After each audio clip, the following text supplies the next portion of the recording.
ओडिया अभिनेत्री अनुभा एबे हॉस्पिटल ले गोड़ भांगी जाइथिबा कारणरू अनिभा एबे हॉस्पिटल ले नजर आछिसेंती।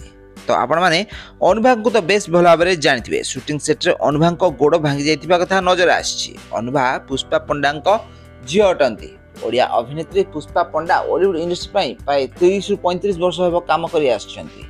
तो अनुभा पुष्पा पंडा झील अटंती। अनुभा भी बॉलीवुड इंडस्ट्री अभिनय कैरियर गत दिन मानक आरंभ कर प्राय 7 रु 8 वर्ष हम अनुभा बॉलीवुड इंडस्ट्री अभिनय कर शिशु कलाकार भाव में अनुभा किसी सिनेमा अभिनय कर नजर आए।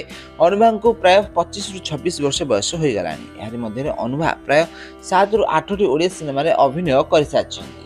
अनुभा अभिनय भी माँ भली सुंदर अभिनय रही सारा ओडिशा लोक मैंने बेस अधिक भल पाइबा भी हेले दुर्भाग्यवशतः एवं अनुभा गोड़ भांगी जाइए। आउ एही कारणरू अनुभा एवं हॉस्पिटल एडमिशन होइतिबार नजर आछिसेंती।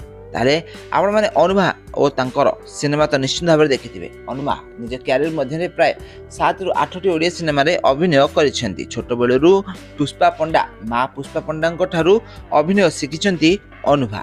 हेले दुर्भाग्यवशतः एबे तांकर गोड़ भांगी जाइतिबा कथा देखा देछि। आउ एही कारणरू से एबे हॉस्पिटल एडमिशन होइतिबार नजर आछिसेंती।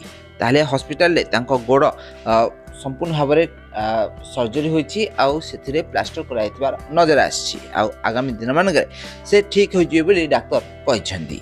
ताले फ्रेंड्स आपण माने अनुभा को तो बेस भल भाव में जानिथिबे। तांको अभिनय भी आपण माने निश्चित भाव में देखिथिबे। ताले आपण मानको अनुभा केमति लागंती तांको अभिनय आपण मानको केमति लागे हम कमेंट माध्यम निश्चित भाव कमेंट करंतु। आउ एभली बॉलीवुड संबंधित टेक्निक खबर विषय अधिक जान गले चैनल को जल्दी जल्दी सब्सक्राइब करनियंतु। आउ पाखरे आस्थिबा बेल आइकन को दबाइ दियंतु।